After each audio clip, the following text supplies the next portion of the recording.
ନୀରବ ନିଶ୍ଚଳ ହୋଇ ଛିଡ଼ା ହୋଇଛି। ଦାରୁ ବ୍ରହ୍ମ ରତ୍ନବେଦୀକୁ ଯିବା ଦିନଠାରୁ ପିଣ୍ଡେ ତାର ପ୍ରାଣ ଅପସରି ଯାଇଛି। କେତେ ଦିନ ଆଉ ଦାଣ୍ଡରେ ଛିଡ଼ା ହେବ?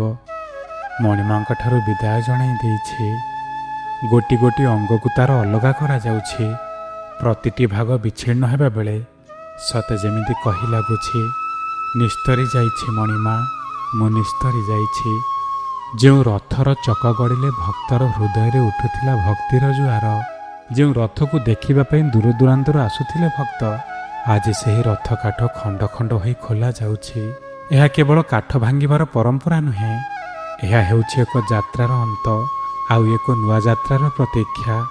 ଜନ୍ମରୁ ମୃତ୍ୟୁ, ସୃଷ୍ଟିରୁ ସଂହାର, ଏହି ଶାଶ୍ୱତ ନିୟମକୁ ବୁଝାଇ ଦିଏ ପ୍ରଭୁ ଜଗନ୍ନାଥଙ୍କ ରଥ ଭଙ୍ଗା।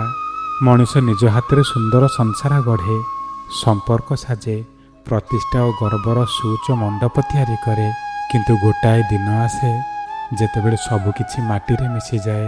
ଯେଉଁ କାଠର ରଥ ଚାଲିବା ସମୟରେ ଧରଣୀ କମ୍ପୁଥିଲା, ନିଜର ଲୀଳା ଶେଷ ହେବା ପରେ ସେହି କାଠ ମହାପ୍ରଭୁଙ୍କ ମହାପ୍ରସାଦ ରାନ୍ଧିବା ପାଇଁ ରୋଷଘରର କାଠରେ ପରିଣତ ହୁଏ।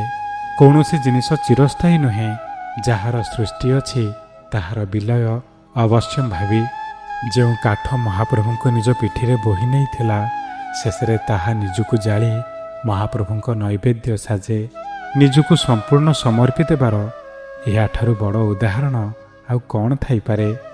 ସଂସାରର ସବୁ ଆନନ୍ଦ, ସବୁ ମେଳା ଆଉ ସବୁ ଆବେଗ କ୍ଷଣସ୍ଥାୟୀ। ଆଜି ଯାହା ଉନ୍ମାଦନା, କାଲି ତାହା କେବଳ ଏକ ସ୍ମୃତି। ରଥର ବିଦାୟ ସହ ସରିଯାଏନି ଭକ୍ତି, ବରଂ ଆରମ୍ଭ ହୁଏ ଆଉ ଗୋଟିଏ ବର୍ଷର ଦୀର୍ଘ ଆକୁଳ ଅପେକ୍ଷା। ଚକା ଗଡ଼ିଯାଏ, ସମୟ ବିତିଯାଏ, କିନ୍ତୁ ରଥ ଚକାର ଶେଷ ଦାଗଟି ମନ ଭିତରେ ଛାପି ହୋଇ ରହିଯାଏ।